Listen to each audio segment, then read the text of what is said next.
यंदाच्या केंद्रीय अर्थसंकल्पात जहाज बांधणी उद्योगाला पायाभूत सुविधांचा दर्जा देण्यात आला असून भारत 2030 पर्यंत जगातील 10व्या क्रमांकाचा तर 2047 पर्यंत जगातील 5व्या क्रमांकाचा सर्वात मोठा जहाज बांधणी उद्योग होईल असा विश्वास केंद्रीय बंदरे जहाज बांधणी आणि जलमार्ग मंत्री सर्बानंद सोनोवाल यांनी व्यक्त केला। अर्थसंकल्पासंदर्भात आज मुंबईत हितसंबंधितांशी संवाद कार्यशाळेत ते बोलत होते।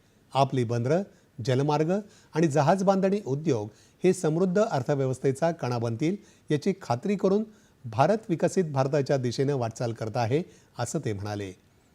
अर्थसंकल्पात प्रस्तावित करण्यात आलेल्या 25,000 कोटींचा सागरी विकास निधी परिवर्तनकारी ठरेल आणि हा निधी दीर्घकालीन वित्तपुरवठा गुंतवणूकदार, बंदरांचं आधुनिकीकरण आणि जहाज बांधणी पायाभूत सुविधा प्रदान करेल असं ते म्हणाले। या पायाभूत सुविधांमुळे गुंतवणूकदारांना नवीन मार्ग खुले होतील। यामुळे जहाज बांधणी आणि सागरी व्यापारात गुंतवणूक करणं सोपं होईल असं त्यांनी सांगितलं। संरक्षण संशोधन